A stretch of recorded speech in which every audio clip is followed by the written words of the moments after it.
mysteries abound around the world, from strange lights in the night sky to ghostly apparitions passing from one realm to the next. From the Great Pyramids of Egypt to what lies beneath the depths of Loch Ness. From Bigfoot to Atlantis, they are all mysteries waiting to be solved. Join Lori Phillips, Lauren Smith, Graz, and Billy Simmons as they search for the truth on Night Callers Radio.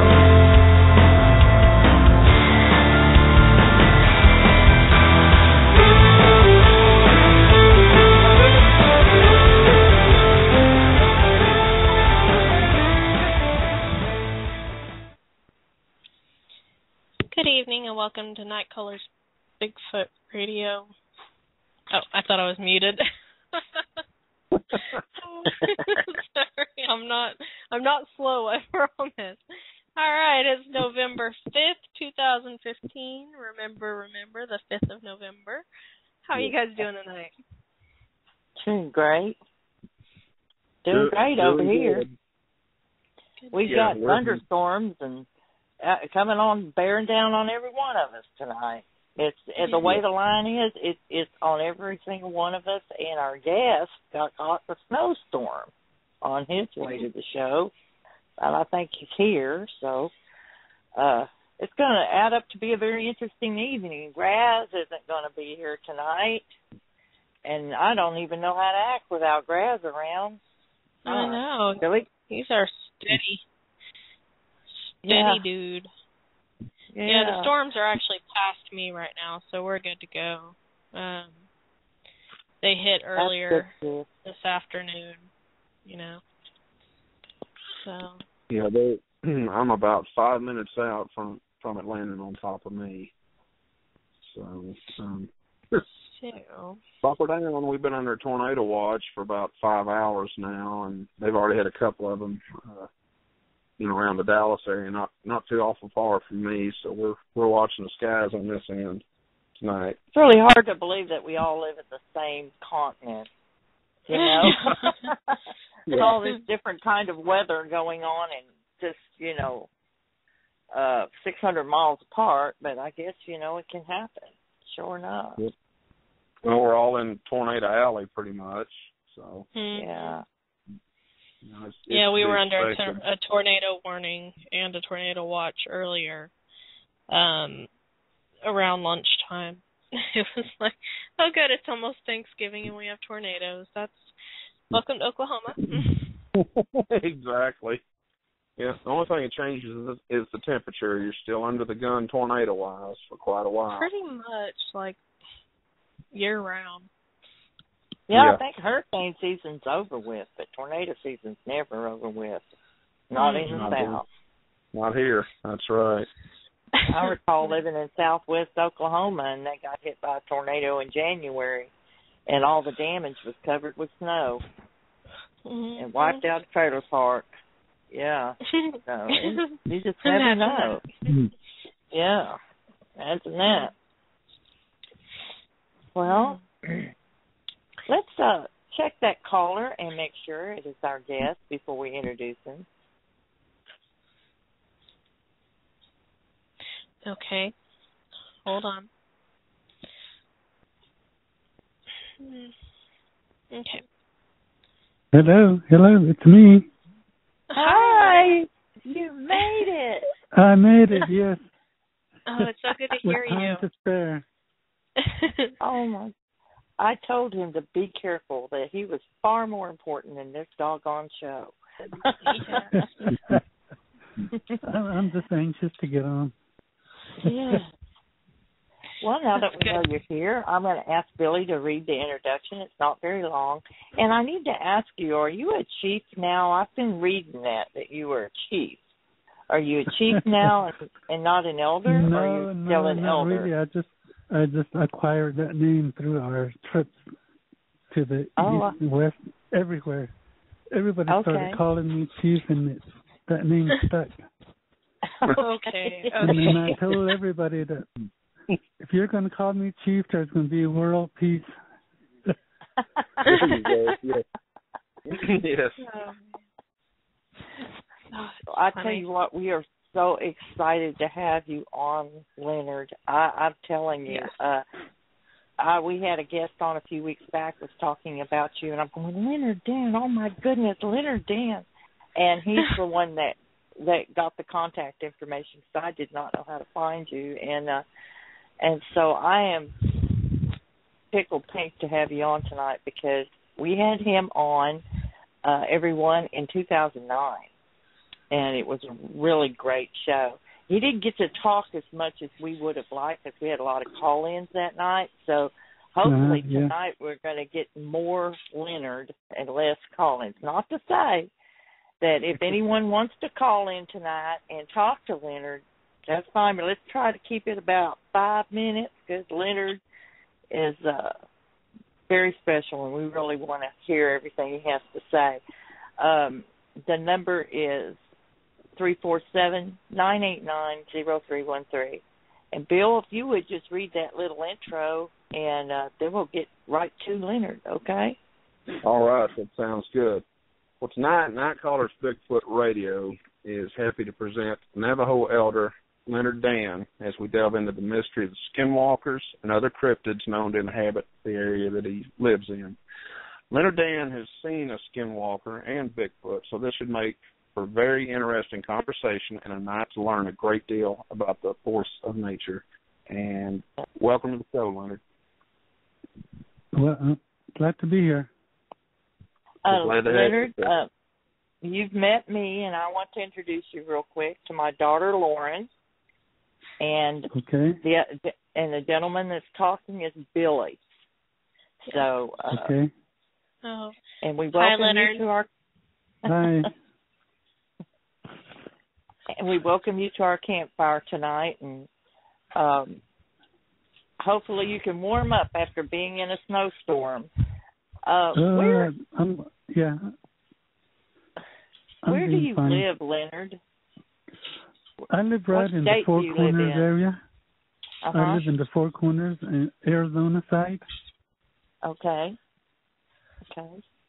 Because I had several people ask me, and I knew it was Four Corners, but I didn't know exactly what state you lived in. Yeah, well, I don't know. Arizona, yeah. No, Brenda Harris? Yes. Okay, she was posting some pictures on Facebook this evening, and she had snow, and I said she must live up there around Leonard. Yeah, she lives on the New Mexico side, probably about 50 miles from where I'm at. Wow. So how much snow do you think you got, Leonard? Well, up in Colorado, there was about 3 inch, but, that's wet snow, and it gets real slippery. Uh-huh. Oh, my goodness. So I made it through okay. I am so glad you did. I am really glad you did. Well, Leonard, I'm going to start by asking you, how did you get interested in Bigfoot? How were you introduced to that subject? Well, I was introduced to researching for Bigfoot through a friend of mine. His name is J.C. Johnson. I don't know if you've ever heard of him. Yes, we have. And I noticed that he was going out probably every weekend. And one day he asked me to join him. So we went out to the mountain close to where I live, and we had some night calls from Bigfoot. At first I didn't know what it was, but I kind of had a good idea what it was, because as I was raised in a mountain close to where I live, probably about 50 miles from south of where I am. And my grandpa and we used to sit outside, and some of the kids that were there. And one night I asked him, "What's that noise, and who's making that noise?" He says, "Oh, it's a creature of the forest, and it's a spirit of the forest." And he said, "One of these days, you might see him, or maybe you won't at all." So He said he was very elusive. This was back in 1940, I believe it was. Yeah, 1940. So I was only like 3 years old at the time. And so it took me back to what my grandpa was talking about. So then I thought I'd better, really follow up on this and see if I can see this creature that's making all that noise, night calling, and all that whooping and stuff like that, and scream. So that was my first encounter that night. We camped out in the mountains, JC and I and some of their researchers that came along with us. So from there on, it just took off because it was sort of natural for me, being raised in the mountain and outdoors, and because I kind of knew different types of creatures that are out there and what kind of noise they make at night and so forth. And so that's how I got started looking for Bigfoot. Not only that, some other paranormal stuff like Skinwalkers and Snake Woman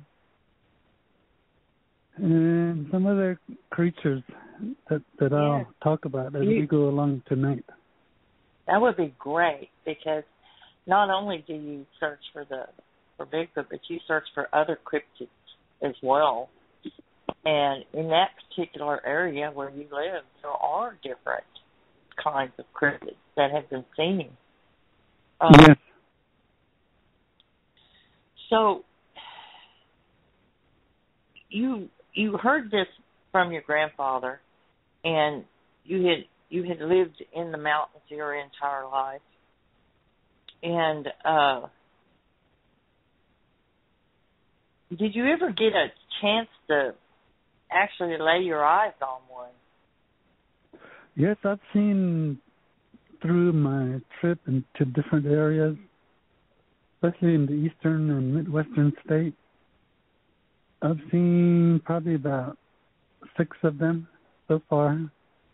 Wow. But, they're really elusive. You just get a glimpse of it before you can even reach for your camera. Yes. They seem to know what your intentions are, so they disappear or they go into hiding. So you got to be real quick. And also,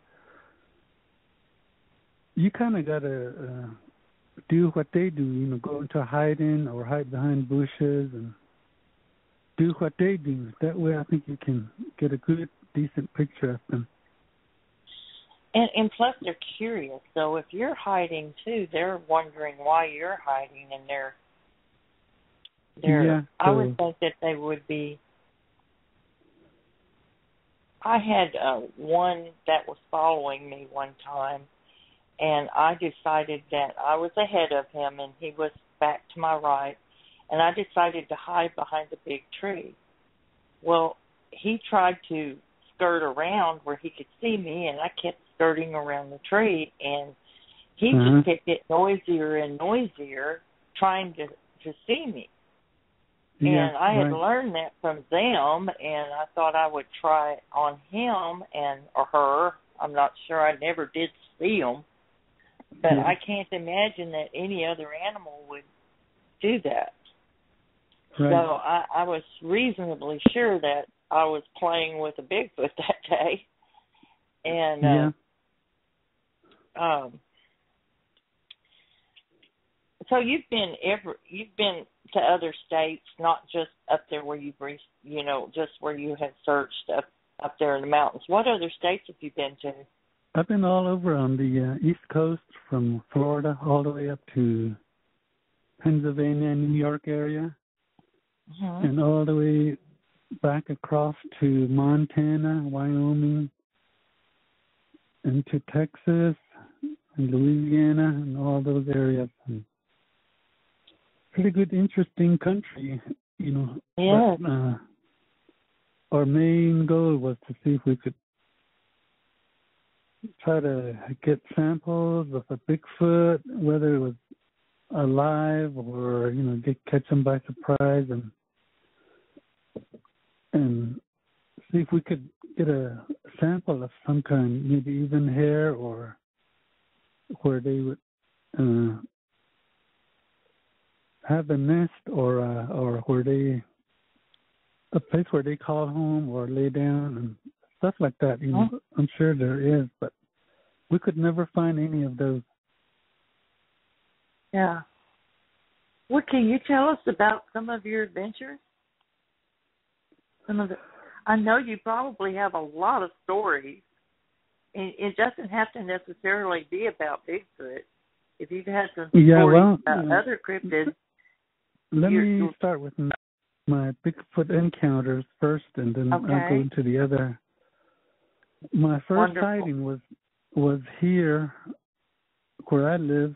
We have a big river going across on the reservation. It's called San Juan River.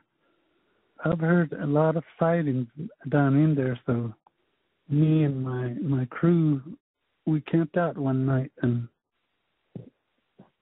we heard a lot of racket and noise and calling and screaming, and we kind of knew what it was, but we're sitting around a campfire and listening to them.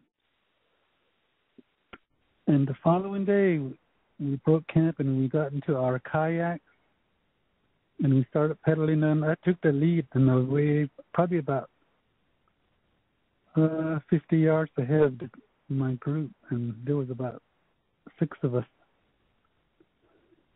And I was turned around looking back at the rest of the crew. And when I turned back around, I saw a dark figure sitting along the bank. There was another wash, coming into the big river, and he was kind of hiding in that area because there was a lot of tall bushes and tamarisk, and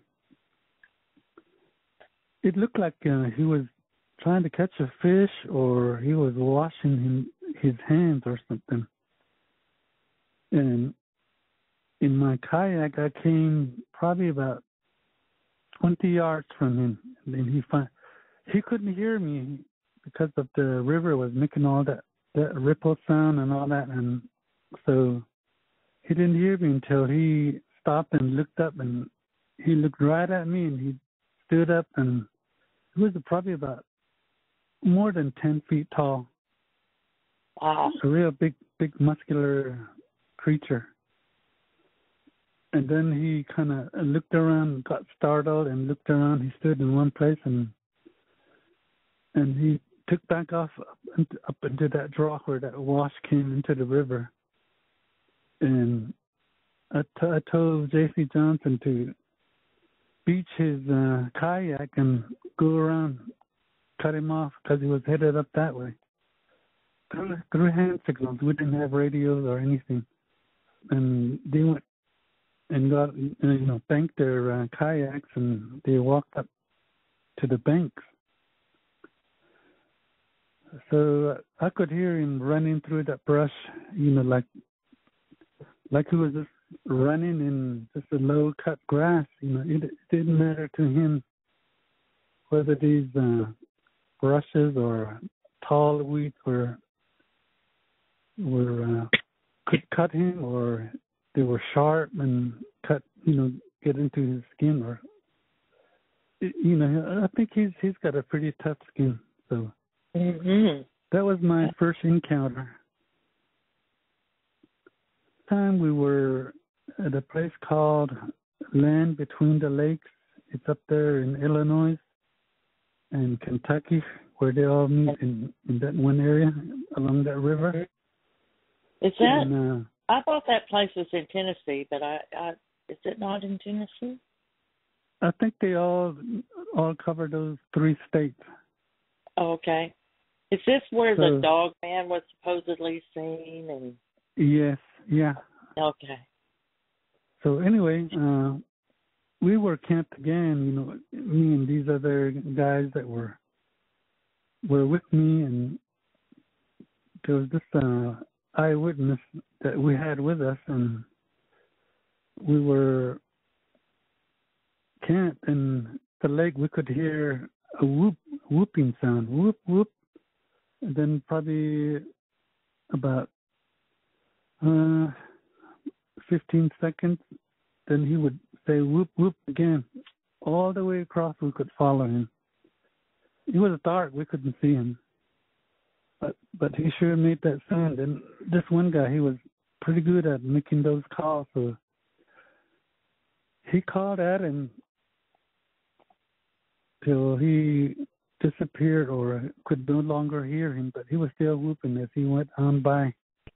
There was a lot of boaters and campers in that area at the time, but kind of didn't know. They probably thought it was some other people making that sound, but it wasn't.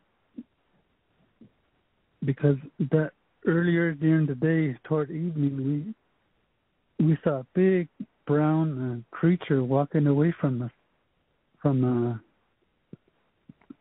a tall grass. Like he just woke up and started walking, and we tried to follow it, but he was too fast for us. He walked. Each step he took was probably about like 8 feet in each stride or a step. So he was pretty fast walker. Wow. So anyway, that was one of our encounters. That would be equivalent to a toddler trying to keep up with a long-legged adult. Oh yeah, right. Yeah. Wow. And then in my area, on the reservation, we have a lot of these skinwalkers. And they have been around forever. During the What are they? What are they? They're just humans like us, but they transform into different animals. To begin with, let me kind of back up here. Okay. They initiate each other into their cult. They meet at a certain place, mostly an abandoned house or hogan, those round hogans, earthen structures. They meet in there. Inside that hogan is where a person had died or passed away, but the spirit is still there. He lives in that hogan. So these people, there's a head shaman that they call. He runs the meeting, and say there's about 5 of them.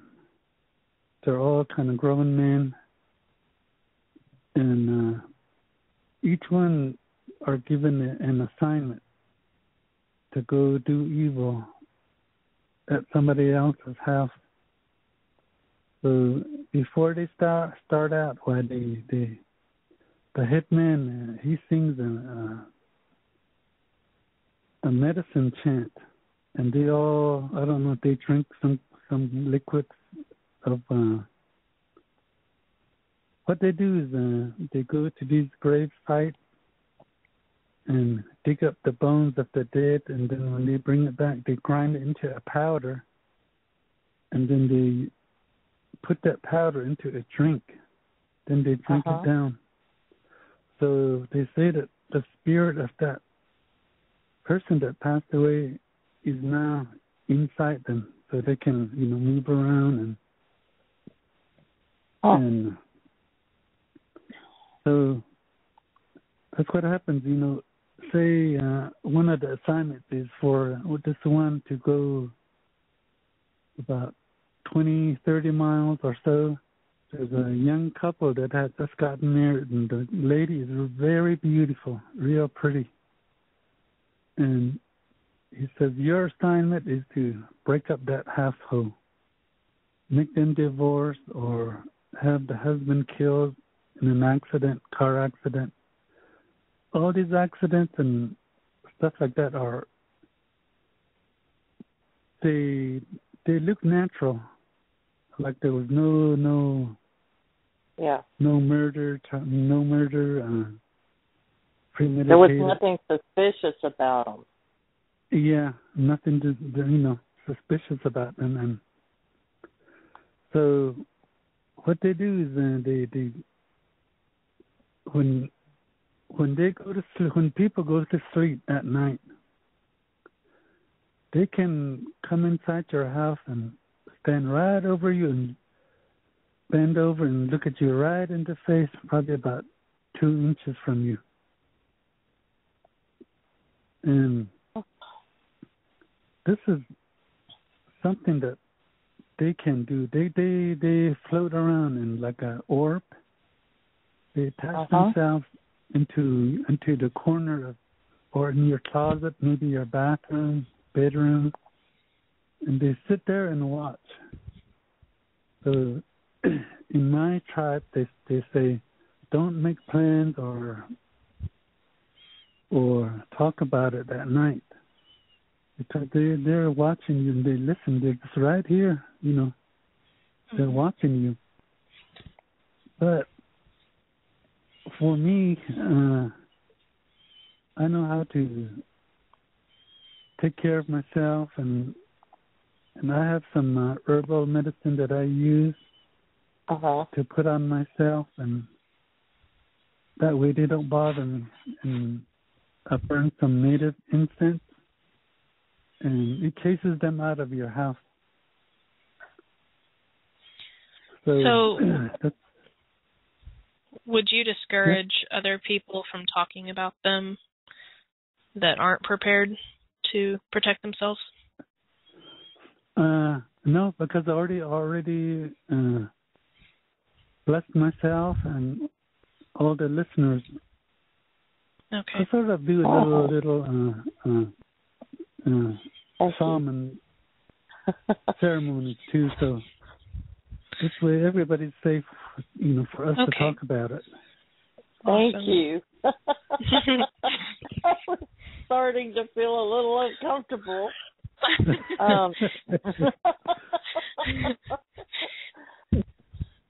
Okay. Recently,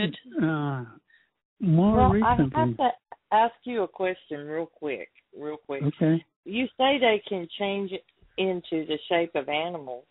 How do you know that it's a shapeshifter if it's in an animal form? How do you know the difference between just a regular animal out there and one of them? If you're sitting outside and taking a smoke or drinking your coffee, and then all of a sudden you see somebody walking on 2 legs, all of a sudden they crouch down and start going on 4 legs. Or vice versa, they stand up and they look around, and something that's unusual, but especially when there's moonlight, you could see them. When I was a young boy, probably in my teen years, 15 years old, one came right up to our porch, and we thought it was somebody or a neighbor that came by for help or something. But anyway, at first it stood up. He was standing when we looked out the window, and we peeked through the curtains, and then all of a sudden it went down and it was on all 4s. Let me go back a little bit. In that hotel, when they get their assignments, they strip down, they take off everything, their clothing, and they stand behind a hide of an animal that they want to be that night. Bear, cougar, dog, fox, wolf. They all like to be wolves, though. So they stand behind that skin while this man is singing. When they took that drink of that powdered stuff, they stand behind the skin. Now they go into a trance while the man is singing, and then that skin starts to move, and then it starts to crawl up their skin till they're fully covered. And now they're the animal that they want to be that night. So that's most of these, they travel like thousands of miles in one night and be back by early morning. They have to come back to that hogan before the sun comes up. Otherwise, that hide will slide off their body. So now, if that happens, they don't have any clothes on, so they just run like the day they were born. So that's what happens. That's just about the creepiest thing I've ever heard in my entire life, Leonard. Yeah, it's so creepy. Oh my. Yeah, and then if they want to break up a family, or they what they do is they go to these junkyards, and where people have bled to death or have bled inside their vehicles, they scrape the blood off, and then they bring that dried up blood back to their hogan, and they mix it with water and to a liquid form. Then they drink that too. So a lot of times, even as young as a 8-year-old can be a skinwalker. So,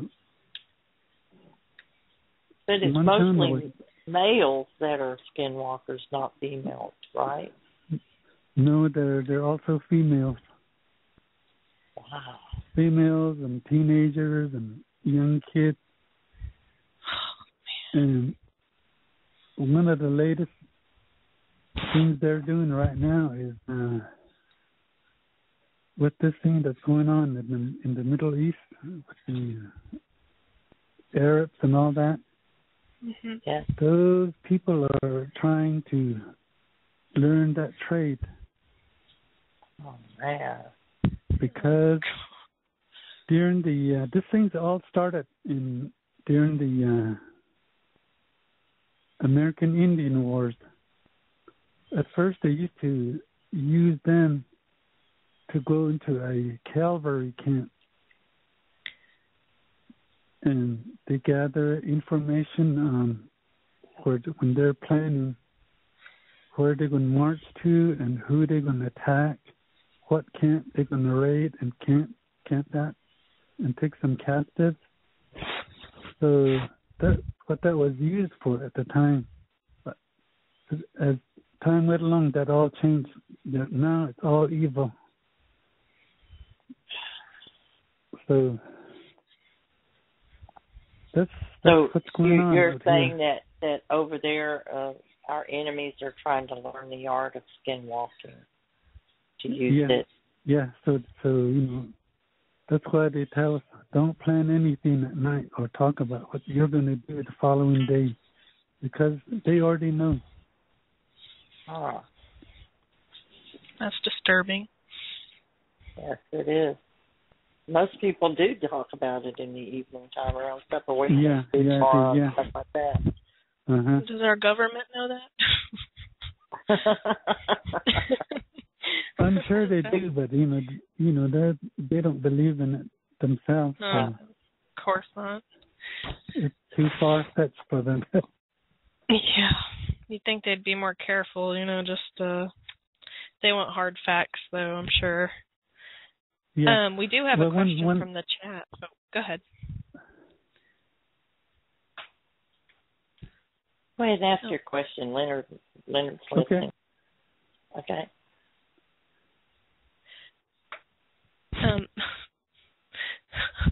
The question from the chat: have you ever seen a Dogman? Yes. At first, when I saw one, I thought it was a skinwalker, but the more closer I looked at it, and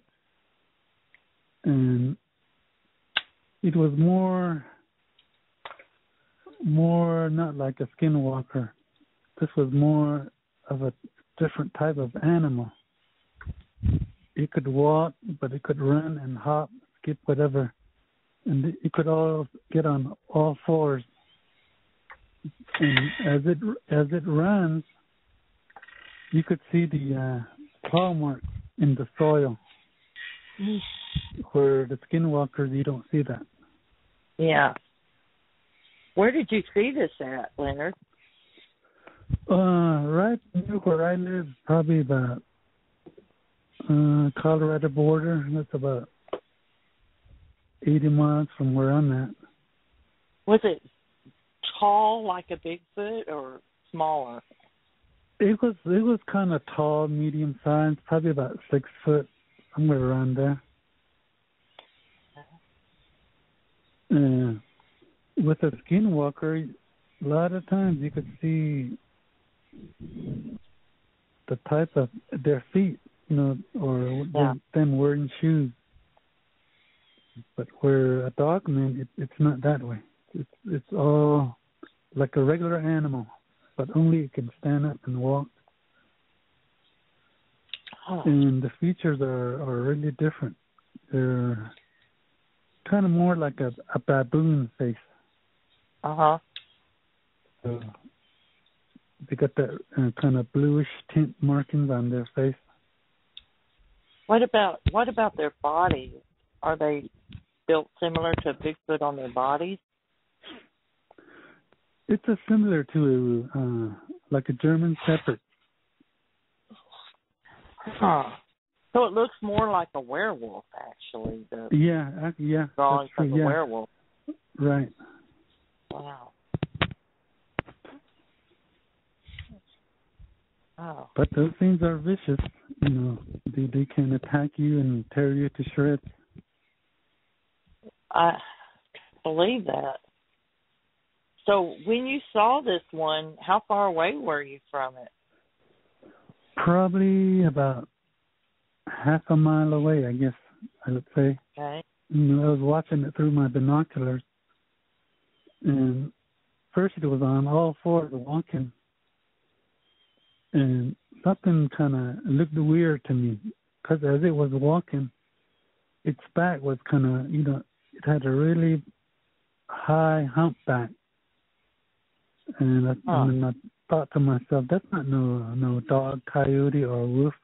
That's something else. So the more I looked at it, then I thought, well, that's a Dogman. Okay. Wow. Before. It kind of sensed that I was watching, and then he ran off, real fast. Oh. See, werewolves scare me worse than skinwalkers. No. Oh. Anything that eats you while you're alive bothers me. Yeah. Lori 103 had a question. She asked, how do you feel safe with skinwalkers around where you live? Do you have to constantly protect yourself? Constantly? Well, every time, see, with me, I kind of always sense sometimes watching me. I get this weird feeling that I'm being watched. So what we use is herbal medicine. There's a different type of mixture that we use. We use it as a smoke in our pipe. Mm-hmm. Also, what we use is sassafras tea. We boil it and make it. We make it into a tea, and then you drink some, and then whatever's left you scatter it around your house or inside your house. That's good, to keep the bears away. I have sassafras trees growing here, and we thought about making. You make it from the roots, right? Yes. Yeah. Let it dry first, and then you can boil it. Huh. Plus, there's some others, like we can use cedar you know, the leaves to it, those little needles that grow on them. Yes. You break those off and let it dry. And when they're dry, you can burn it like an incense. You smudge yourself with it and take it throughout your house, even outside around your car, inside your car. Let that smoke penetrate in there, and then you're safe. Okay. Wow. Well, before you move on into talking about some other experiences that you've had, I've got to ask you how you are so in tune with your surroundings. I mean, more so than we had a guest on that was talking about the incident where he had his truck, I think it was his truck, was parked in a place, and you told him the frog told you that he needs to move that truck. Oh, and yes. Yes, can you tell us what happened? Yes, we were up in Illinois doing some research. I was with the Biscardi boys at the time, and I noticed the storm coming up. Again, I was with JC at the time, Mm-hmm. and I told him, I said that cloud, you know, is really coming up fast. It doesn't look right to me.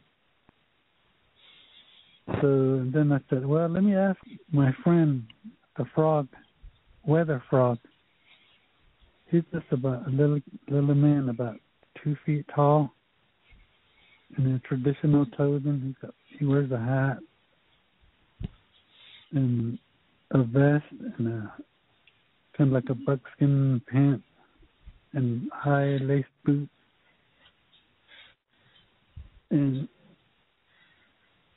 he's been, I always call on him when something don't look right, like the weather or the clouds coming up real fast, or then I ask him, what's the weather going to be like today? Then at the time he told me, he said, there's a big storm coming up real fast, and it's going to really be a downpour. And there might be a strong wind, hail, maybe a tornado, he said. So then I told the people in my group, I said, we better move that car out from under that tree. That tree doesn't look right. So I said, we better pack up and leave. At first, you know, these other guys, they didn't believe me. But JC told me, you better do what he says. So everybody took their tents down and packed up and got in the truck, and then we moved it over a few feet, probably about 20 feet, I guess, because that tree was pretty big. All of a sudden, it started really raining really hard, and that wind was so strong that it was rocking that tree on from its roots. All of a sudden, that tree fell over right to where that truck was parked. Wow. And if we didn't move that truck, it would have really been damaged. It was beyond repair. And then we went on the highway, on the interstate. And then I said, we better stop, because this doesn't look right. And we couldn't see probably about 5 feet to the front of our truck, because we were on the interstate.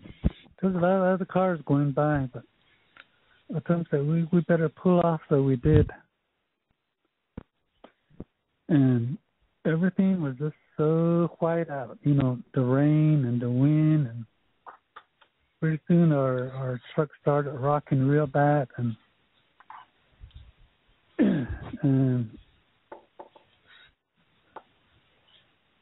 and then my grandpa taught me how to call it the weather.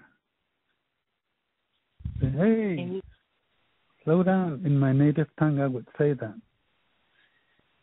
We're not intruding on your territory, so let us pass. Give us safe passage away from here.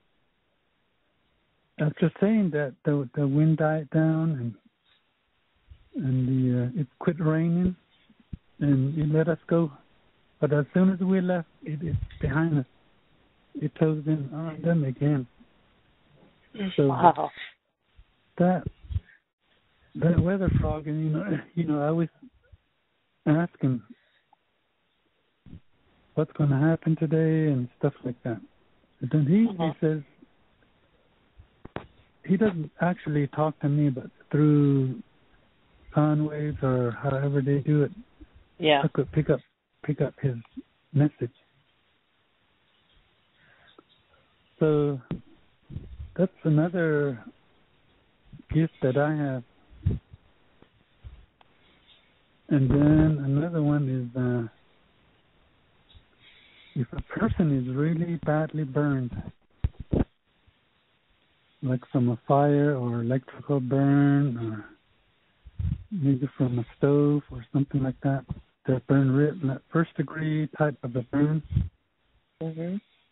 What I usually do is rub it and say a short prayer in my native tongue. Within 4 days, they get well. Really? Oh. So that's another awesome. one that I can do. Let's hear it. You're fascinating. I'm just loving this. But go ahead.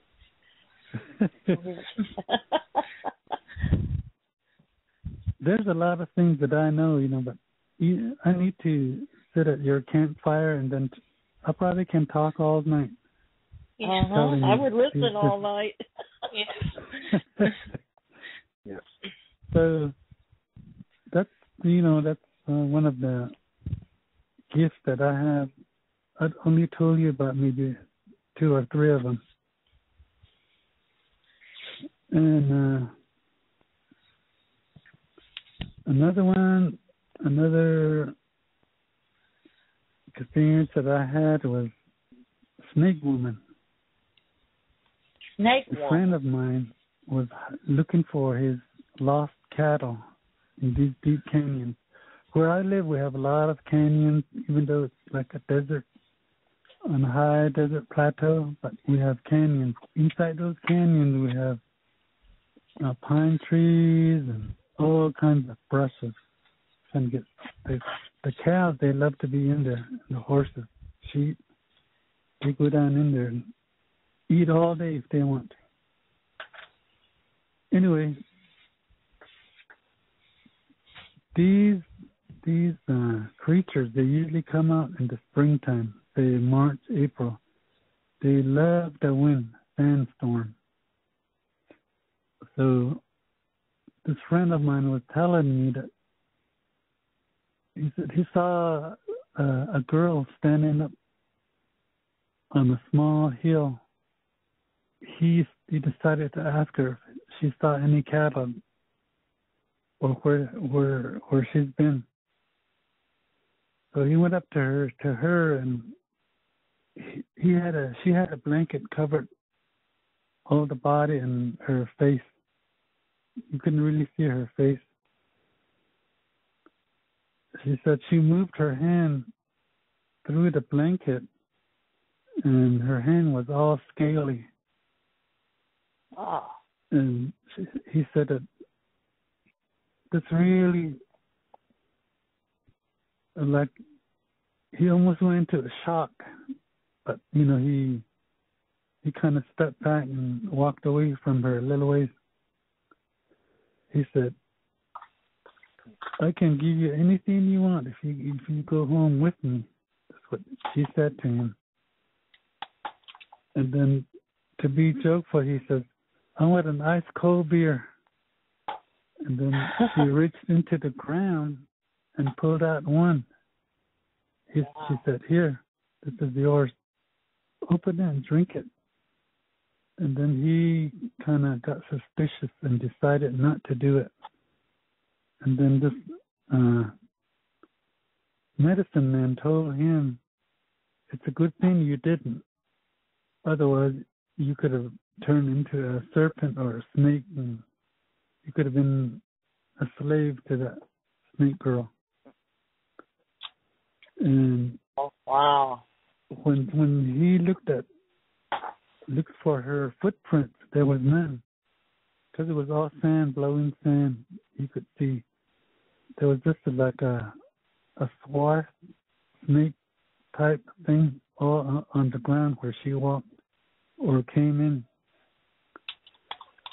So that's another thing that we really have to be careful of around here. This is totally different from skinwalking and all that. So that's another thing that we encounter out here. Well, we have a caller. Let's see if we can take the caller before we go to break.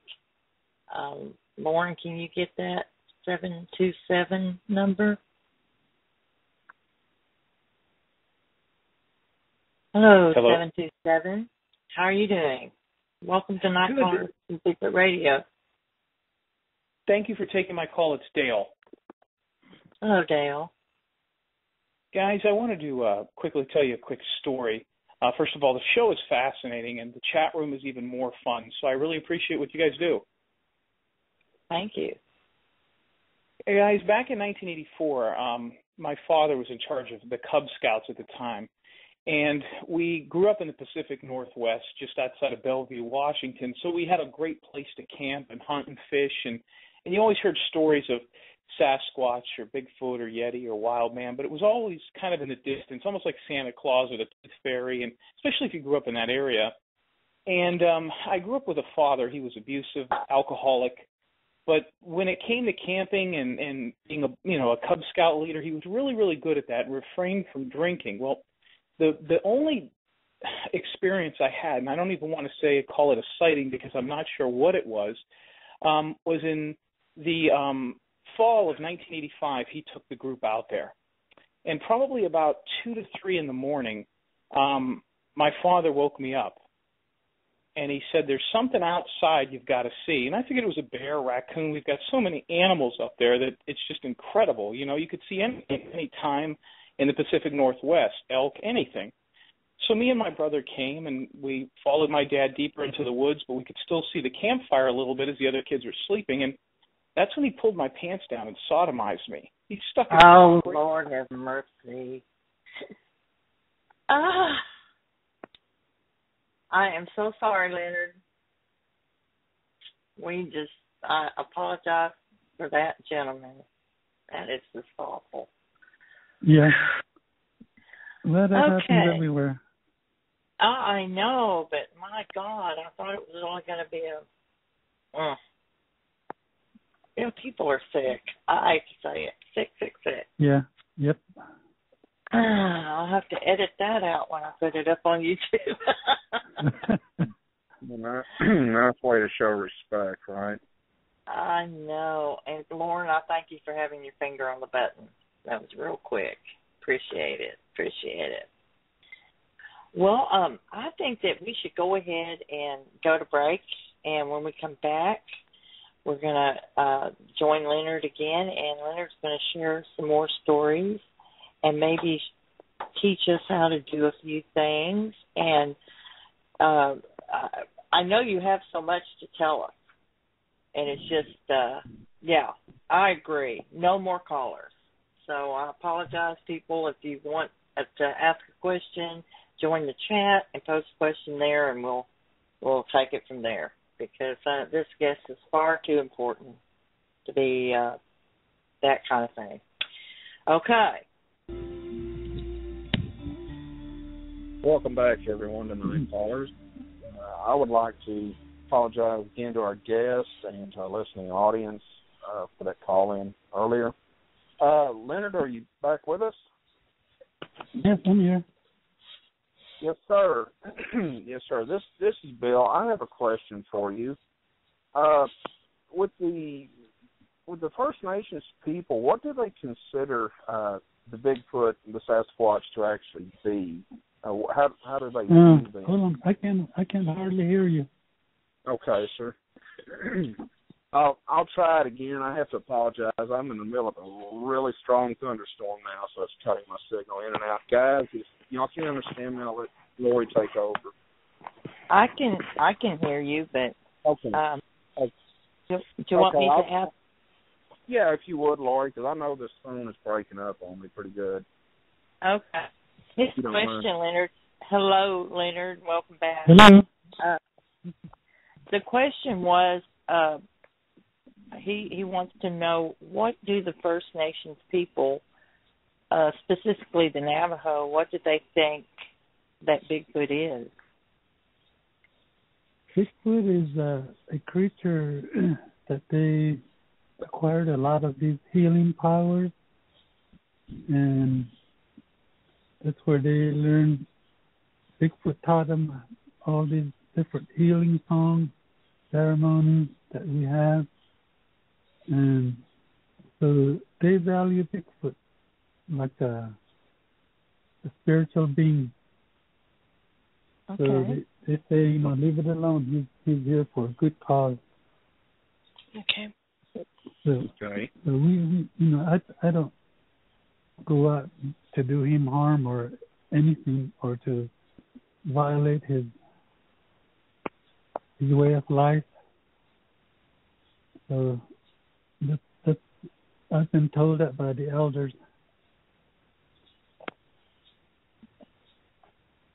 I think that's great, because I feel the same way. I think that they should be respected. There's a lot of people out there, Leonard, that think that they're bad ones out there, abduct people and throw them off the cliffs and things like that, rape women and things like that. Do you believe that they're like that?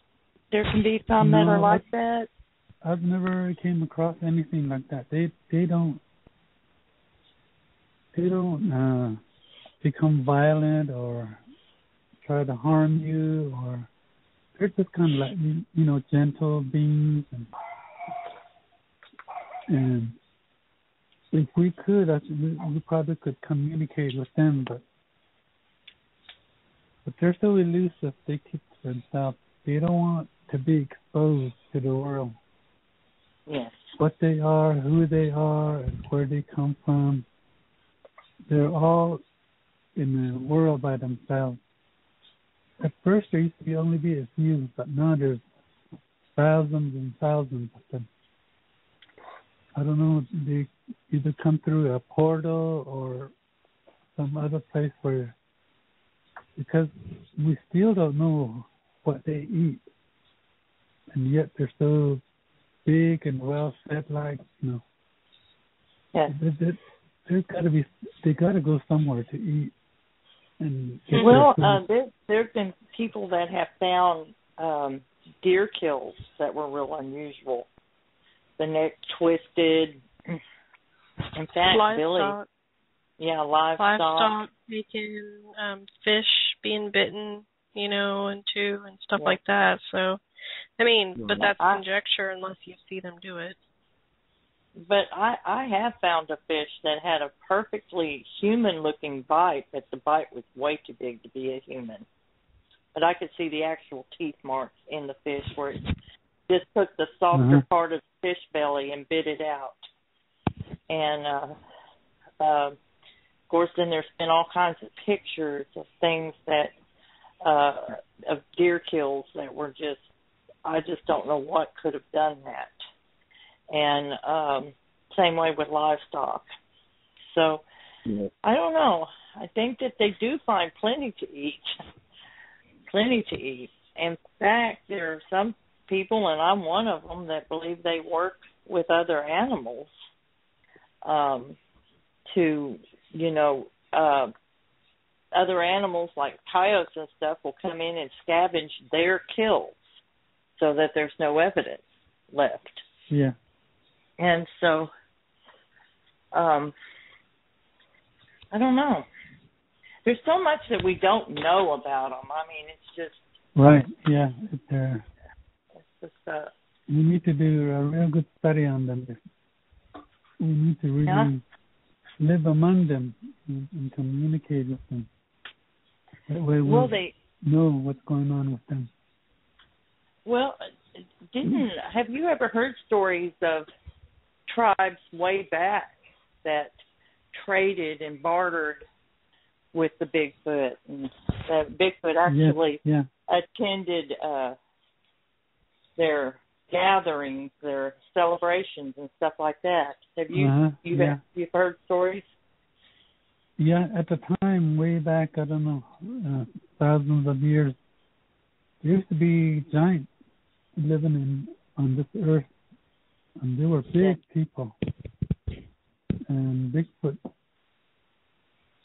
lived among them, and that's how it taught them how to do all these healing songs and ceremonies.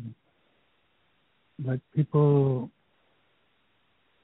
when they have powwows, that's where it came from Bigfoot. So, what is about the strangest thing you have ever seen in your you've lived a good long life. What is the strangest thing you've ever seen in your life? The strangest thing that I've seen was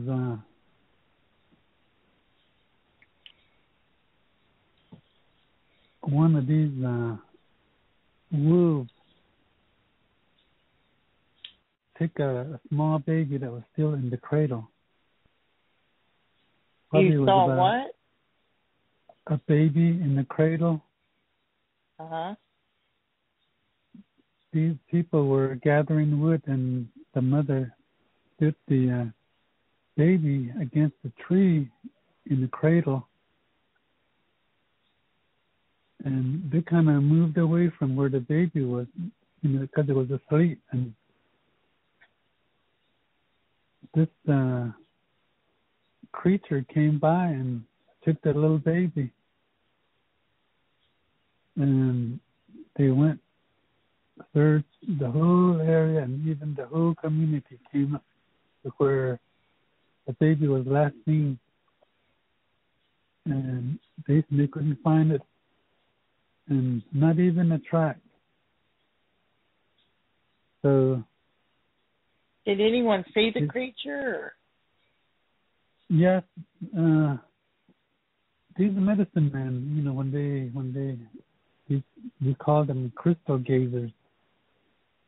They said it was a big furry animal or some kind of a furry being that came and took the little one, because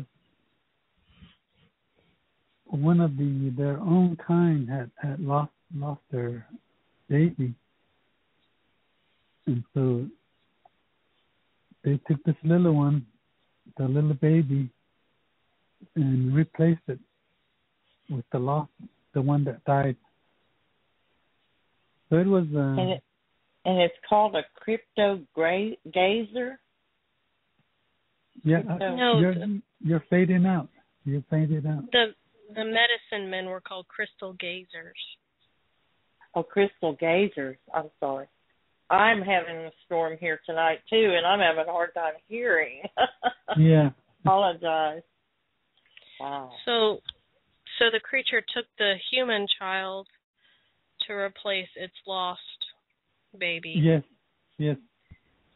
So after about 5-6 years went by, they were still searching for it. The crystal gazers, that it's still around here, that little one. It's gotten bigger now. So one day, after she was about 10 years old, this sheep herder came upon a little girl sitting on the rock ledge, and he walked right up to it. He didn't have any clothes on or anything. And he called out to it, and it startled the girl child, and it jumped up and grunted different sounds, and it ran off from him. He tried to catch it and see if he can follow it or track it down, but he couldn't. So years later, when they were out hunting in the wooded area again, they saw this girl, and what they did was they roped it, and they held it down and tied it up, and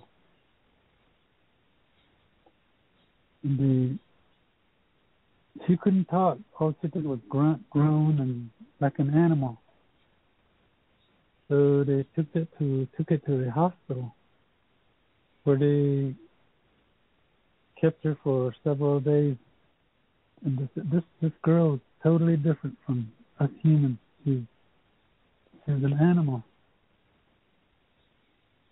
At night, she would sit at the window and howl or growl, and make all these animal sounds. And something out there was answering it back. Everybody heard it. This was in the hospital. After a while, they kind of really worked with her and taught her how to speak Navajo and English again.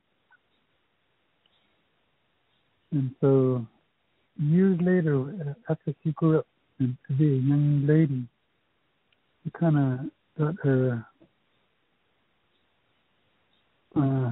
language back. And so she grew up to be a real nice young lady. She wasn't violent or anything. Was she taken by Bigfoot, you think? Pardon? Was she taken by Bigfoot? Yeah, I think so, yeah, by Bigfoot. Years later, when I lived in California, I got on the bus and I sat by another Navajo man that was sitting by himself. So I took that seat right next to him.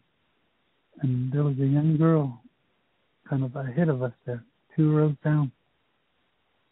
And this man said, "Do you know that girl?" I said, "No." He said, "That's the one that was taken by some creature way back up in the mountains. That's her," he said. So I looked at her and, really kind of see how she would act. She'd act normal like any other person that, around us. So she was doing all right. And years later, I found out that she got married and had children of her own and lived a normal life. Did she ever speak of her childhood? Yeah, she kind of talked about it, because as a baby, she wasn't, had any language at all. Yeah. So she only knew animal way of talking, stuff like that. And so she had to relearn her language all over again. Oh, did she ever, do you know of any stories that she told? I can hardly hear you. Do you know of any stories that she told? I've heard one, but, it's a long story. But anyway, I'm just gonna touch on it a little bit. Okay. That they have their own way of singing and in their own animal language, where they would communicate with one another. they would go out and mimic a human being the way he talked by. It would shut down the human, but the voice of this animal would change to make it sound like that person is talking a normal language that we all understand, like English maybe, or native Navajo language. She said that they know a lot of languages, no matter who they are or what it is. They could talk it and understand. Huh. And she said that the things that they do, they work very closely with mountain lions and pumas, and those are the main ones that they hang around with. So if you see a mountain lion in the mountains, there's a Bigfoot nearby somewhere. Every time, she said. Wow. So whatever the mountain lion kills, this Bigfoot would also feast on that kill. Yeah. So even, I guess, fish, that's why they have that bite mark as well, like a human teeth. And the ones I've seen, like our own teeth, where there wasn't any like sharp fangs or anything like that. They had normal teeth like we do. Yeah. What about infrasound? Have you ever heard of infrasound? Like a low frequency sound wave that they put out that affects some people, and have you ever experienced anything like that? Yes. Whenever I hear a loud call, say not more than 200 feet away from where I'm at, when they make that call or sound at night, well, even daytime for that matter, the vibration of that voice will hit you on your chest, and you could hear, just like nowadays they have these radios in cars. They make that real loud bass sound. Yeah. Kind of rattles, stuff around you. Same thing. That's what they do too. Okay. Well, I've experienced it, but it was no sound at all that was audible to the ear. It was just the feeling that you had that it felt like pressure to me. Yeah. I would feel it in my chest, but not everybody feels it, like that. But like women tend to be more susceptible to feeling it than men do. I think it's because of the way we're built just a little bit differently. But some men have experienced the feeling of it as well, that they're really being hit with it. Yeah. And it just feels like a pressure to me, and you have that feeling of anxiety and like you want to leave. When you hear these sounds or calls that they do, when you relax and not be startled or get anxious, trying to find out what that sound is, just relax, sit still, then you can feel that sound wave. It'll go through your body, and for some reason, after that happens to you, you begin to feel better, like you're cured from something, maybe a bad headache or aches or pains that you have, kind of goes away. Okay. So in a way,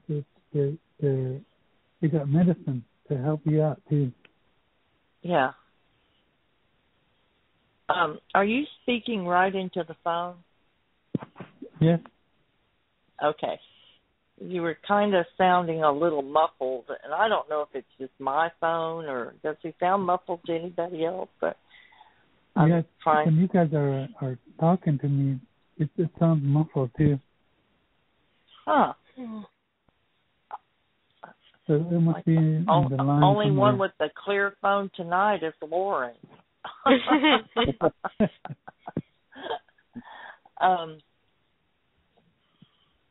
Have you ever heard of people that some will call them Bigfoot magnets? They've had numerous sightings. It seems like no matter where they go, they'll show up if they go to an area where they're going to be possibly. And it just seems like they're attracted to this individual. Have you ever heard of anybody like that? Yes. Out here, that's, kind of common. Uh-huh. You could almost, I don't know, some kind of wave comes through the air, attracts you to, or draws you closer to that sound, or whatever's emitting that sound. It attracts you and draws you near to it. Then when you get up there to it closer, it's not there. Oh.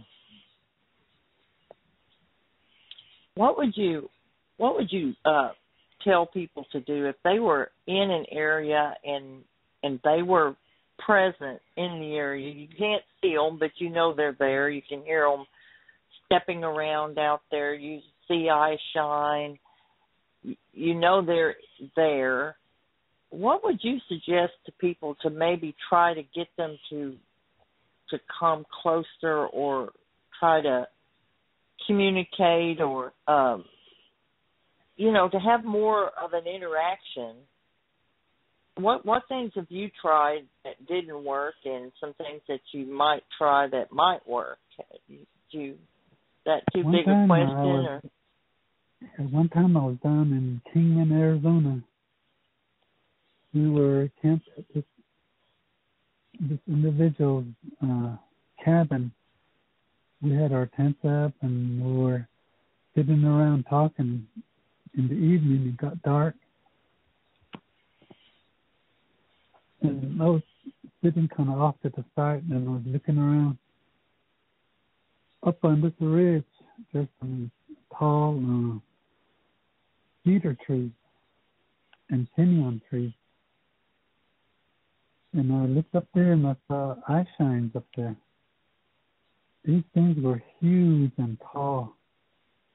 I would say about more than 20 feet high. Because they were looking over these trees and looking down at us. And I told these guys, I said, look up there, there's eye shines. And the more I looked at it, I could see studying us. There was about 2 or 3 of them. They were big people. The type you usually see in these cave drawings. They got like straight bodies and eye shines. And there's a streak that comes down from their eyes across their cheeks and onto their necks. These things were like that, the ones I've seen.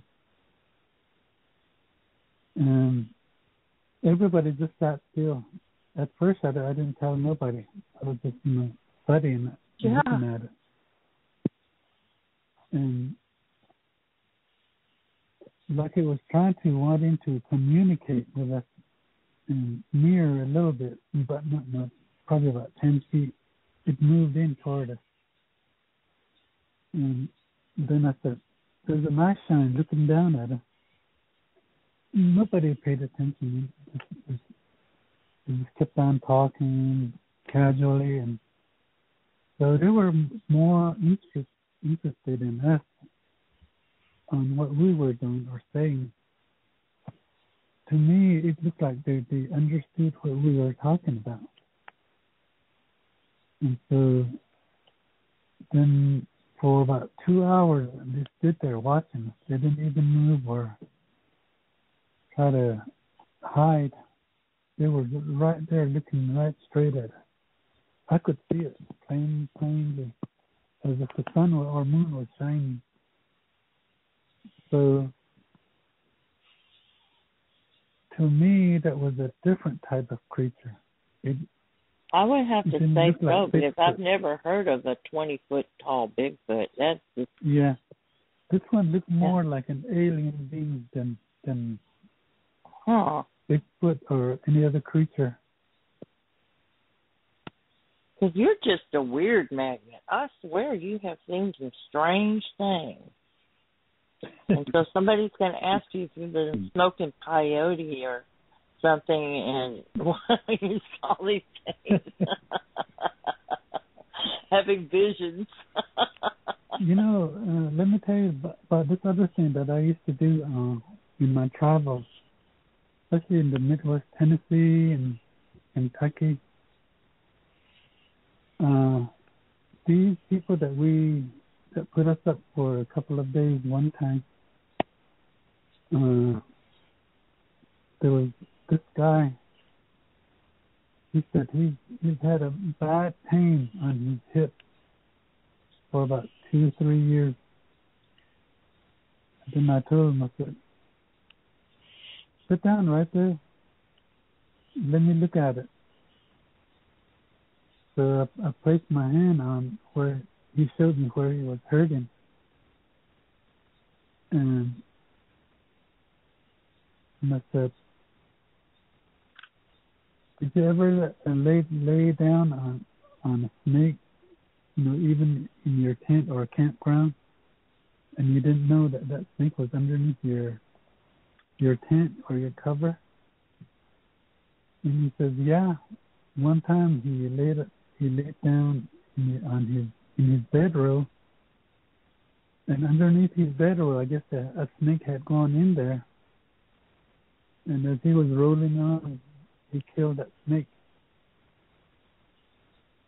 I said, because I see there's scales starting to form on your hip.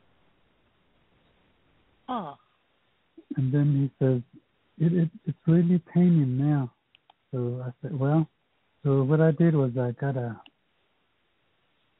stick, and I kind of scraped that away, and I was talking in my native language and doing my ritual.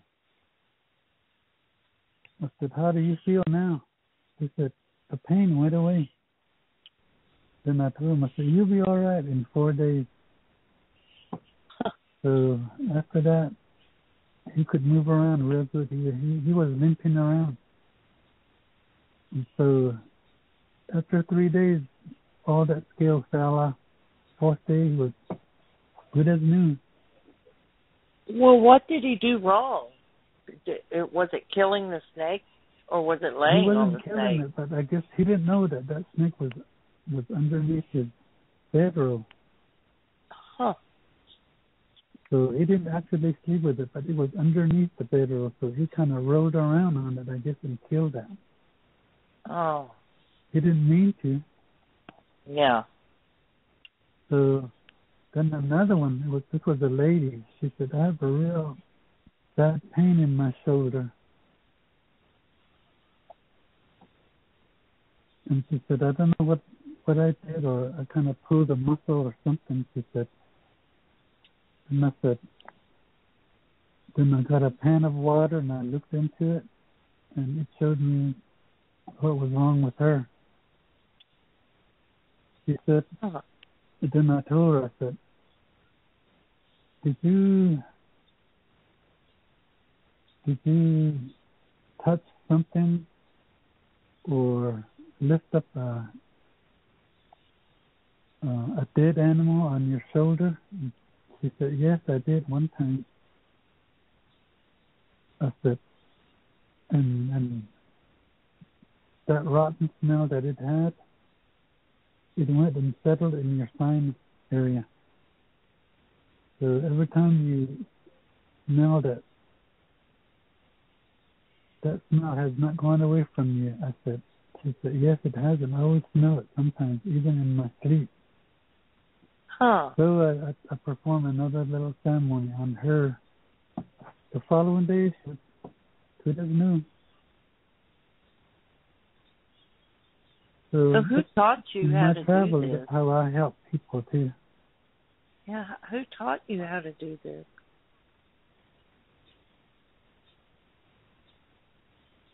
So I help people out a lot and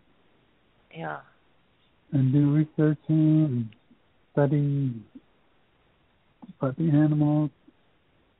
And like I said, I communicate with some of them through our brain waves.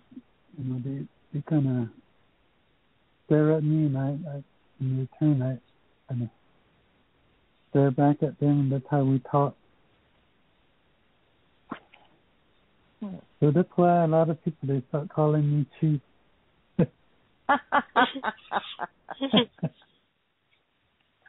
I guess that makes me chief of everything. Leonard, who taught you how to do this? Pardon? Lauren, could you ask the question for me, because I don't think you can hear me. Who taught you how to do this? My grandfather, because he was a medicine man, a shaman. Okay. Oh, wow. I didn't know that. So he knew everything about skinwalking. He said when he was a young boy, he tried to go to be in that position where he could join them and he would run with the wolves. But he said he didn't like it. None of the skins that were put on him didn't feel right. There was the feet were too small or too big, and the hide was too big. You know, it's got to be a perfect fit, I guess. Mhm. So he told me what happens in those meetings that they have. Lauren, ask him Dee Dee's question, if you would, please. Is there any activity during powwows? Yes. Down in Oklahoma, eastern part of it. Okay. Those people at night when they were dancing, I saw 2 or 3 of them. Their feet were like a deer. And, you know, they were dancing. Nobody noticed, but I did, because I was sitting off to the side and looking at them. Mhm.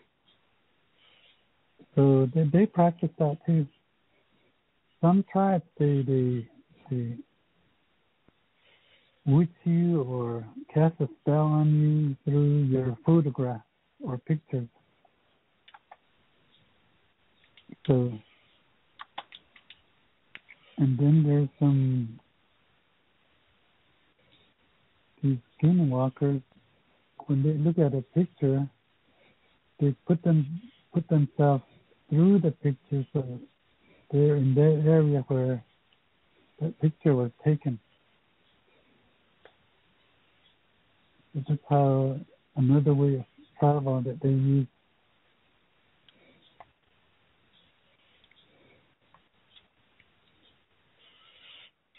That's frightening. I know. I don't know what else to say besides that. Terrifying. But you know, I've heard that. I have heard that there are people who do not like to have their picture taken because they think their soul will be stolen. Yes, some do that. Some use your picture. So you got to have it blessed first before you can put it on Facebook or some other, maybe for people to look at, because they can take whatever's in the picture from you. Maybe your soul, or you have picture taken with your kids or your spouse or wife, whatever. One or the other will be taken from you. Wow. So you have to have it There's blessed. There's a lot of things you got to be careful with. And it works on everybody, not only us natives, but it can work on anybody in the United States or foreign countries. Some get killed in a plane crash and maybe auto accident. Any kind of disaster that they get into, one or the other gets taken away. They don't want you to be happy. That's the main focus that they use, or point that they use. They want you to be unhappy.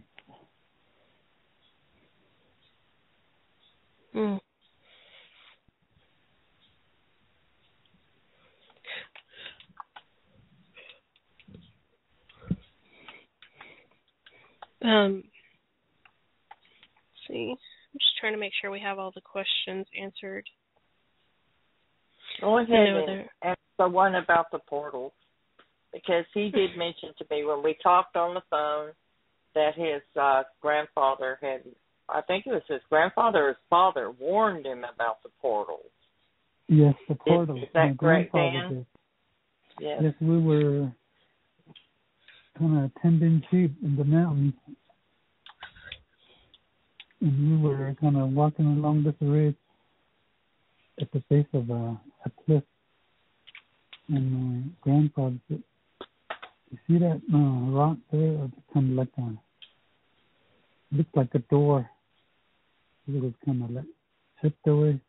He said, "It's moving around to your right and to your left along that wall, that cliff wall, sandstone wall." He said, "It's moving back and forth. Do you see it?" And I said, "Yes, I do." He said, "Don't ever go into any of those portals. That's not made for us. It's for these other different creatures. They go in there and that's their home." Because way back during when people were first being made to live on this earth, we're in the fourth world. He said, behind that is the third world. That's where all the insects and animals live. He said, don't ever go in there, because if you get lost and can't find your way back out, you're going to live in that world forever. You'll never come back. They'll just report you missing. Nobody will know where you are. They just write you off as missing hiker or whatever. So I've seen some in my travels, even up in the eastern states where I've been. I've seen those portals. And I've seen the mountain spirits, different spirits that live among the people out there. I told the people in my group, I said, "Did you see that spirit there moving around?" They look and look and look, and I said, "That branch is moving around, waving at you." And then they would all go over there and try to pull in on it. I said, "No, that's real." Wow. So that's I do a lot of teaching like that too. So saying what to look for, what to avoid.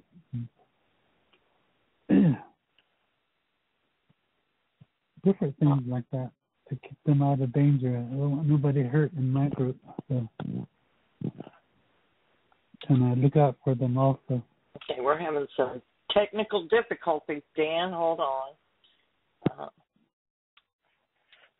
Lauren has lost all audio, and she can't hear anything.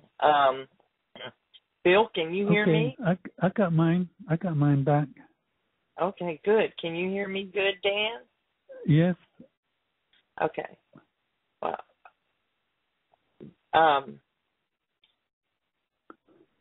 Bill, are you there? I think it's just you and me, Dan. Oh, my goodness sakes. Okay, well, this is great because I'm completely out of questions. So what I'm going to do is I'm going to let you talk about what you want to talk about. We have 13 minutes left on the show. So would you like to tell us a very interesting story?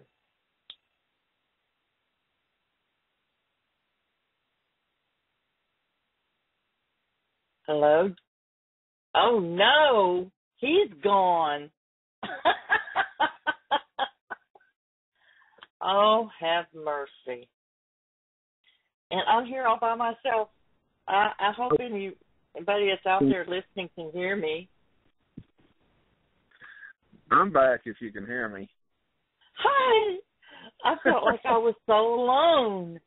Oh, it's a crazy night tonight, I'm telling you. I'm telling you. Well, I don't know what happened to Leonard, but he was sounding very muffled. I was having a very, very hard time hearing him. So, gosh. Oh, what a crazy night. Yeah. We'll just give him a few minutes to try to call back. If he doesn't, then we'll just call it a wrap. Give him a few minutes. Of course, Lauren has got no audio at all. She can't hear us, and she can't talk either. So, crazy. We finally have her muted, and you'll get me for that later. Guarantee it. We've had a great guest on tonight, and so we've had some technical difficulties all the way around. It's been a mess. I know. I'm still getting hammered here. Well, I hope he didn't fall into a portal or something. Well, if I did, I hope it opens up in a good way, in a good place. Well, the way he explained it to me, and I'm kind of skeptical about the whole portal thing. I really am. Even though I do know people that are decent people have said they have seen such things, but the way he explained it was that if you go into one of them, you may not be able to find your way back out. So if anyone out there actually sees one, don't go in it. But we all know there's a veil. We know that scientists have found like 7 to 9 different dimensions and that kind of thing. So there's a lot of things that we don't know. And I think with most people, they don't want to know about that. They're having a hard enough time wrapping their mind around Bigfoot. So, so anyway, I guess he is not going to call back in. Oh, there he is. Let's try to bring him back on. Hey, how you doing, Leonard? You ran off on us. I'm back on. And you sound so much clearer. Yeah. Oh, wonderful. Yeah, okay. I got my signal back. Okay. We have about 7 minutes left. Can you share a story with us? Yeah. Well, Bill did have a question. Bill, do you want to go ahead and ask your question? I was just going to ask him if he had run into or heard anything about what's being referred to as Dogman now. If he had any experiences with that. He was telling about one earlier. Okay. That might have been when I got knocked off. Yeah. my close-out service in the monsoon. Yeah, it's been a rough night for us, technically speaking. Well, I'm out of questions, Leonard, so I was wondering, do you have any more adventures to share with us? Well, yeah. Okay. More Skinwalker stories. Okay. There was these young girls that lived in Phoenix, Arizona, and their apartment was way up, probably about 7 stories high, and there was no way in that you could climb up there and to kind of look in on them. But they said that every night there would be somebody looking at them through the window. And so one night they were kind of ready for it, and they flung open that the draw curtain drapes, and there was a man standing there, a wolf in wolf clothing, watching them. So then they were thinking, how in the world could this person get up there? Because there's no ladders or any ledges of any sort. How could it be up there watching? So then they went home and told their parents.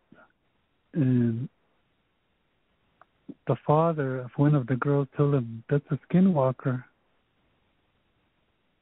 that they can float around, do whatever they want to. Oh. And I was told by my grandfather, he said, this world's full of magnetic waves and a lot of atoms that float around, and also orbs by the millions. They're all around us, and that energy comes from the sun, he said. From the sun? Yes, from the sun. Okay. These different different waves, the energy waves and electronic or electromagnetic type of waves that we have around here, it all comes from the sun, he said. So every time the sun comes up, you kind of bless that sun, with corn pollen or whatever in our native way. He said, because it's a good thing. But then there's these people that learn the bad way to do things against other people through that, whatever they learn, how to manipulate these waves. He said you can shoot yourself across the country in a matter of seconds. That's how they also travel. Yeah.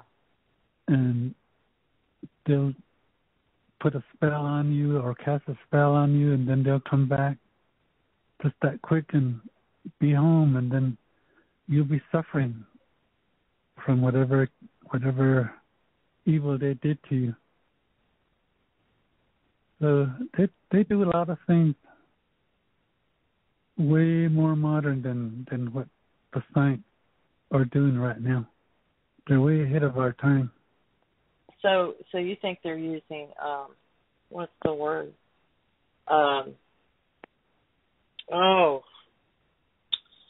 Quantum physics? You're fading out again. Do you think they're using quantum physics to do? Yeah, I think so, yeah.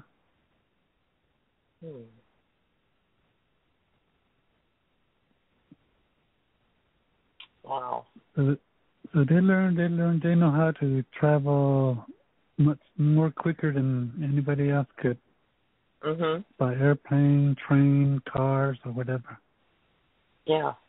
In a split second, they're there and back again. That's real scary. Yeah. It's good to know about the sassafras tea. Yeah, so It's good to know about that. you really have to be careful on what you do, what you say, and especially if you're in a powwow, be careful what you do, or even they throw this evil powder on your food without you knowing, or in your drink. Well, Leonard, we have run out of time. Oh, okay. Well, I sure enjoyed it tonight. I enjoyed you, too. You were a fascinating guest. And this Skinwalker thing just creeped me and my daughter. We are just creeped out over that. I was like, oh, I'm going to put towels over all my windows. And, oh. That won't keep them out. They come in as orbs. Thank you so much. They can squeeze underneath your door and be there and watching you. Oh, thank you, Leonard, so much. I do have your number. I'll be calling you if I get visited. I will be calling you, and I want to thank you so much for giving us your time. And where do I live? Safe, let me ask you, to be safe, is there any cedar trees or bush right where you live? I have cedar trees at my house. Okay. Break off some of those branches off and put it inside your house. Okay. One in the kitchen, living room, in your bedroom. Okay. They'll keep you safe. Oh, thank you for that. Yeah. I thank you for that. That's a good medicine for it. Okay. Maybe one of these days I'll come visit your area and I'll cure everybody. That would be wonderful. That would be great. Yes. Yeah. Yeah, Billy's going, tomorrow would be just fine with me. Yeah. I have my share of stuff, yes. Okay, well, enjoy it tonight, people. I hope I get a chance to chat with you guys on the air again someday. Yes, we'd love to have you back. We would love to have you back. Just give me a call, and I'm willing to share more stories with you. These are just short. I touched on.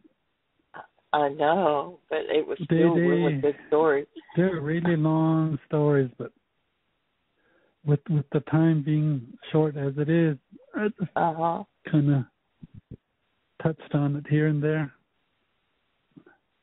Well, we thank you for coming on, and we want to thank everyone that listened to the show tonight and came into our chat. We want to thank our chat people, our faithful chat people, and all those that are listening out on YouTube. Our show is fixing to end, and you have something else to say, Leonard, before we go? Yes. That guy that called in about his being, he was just a joker. Yes, he was.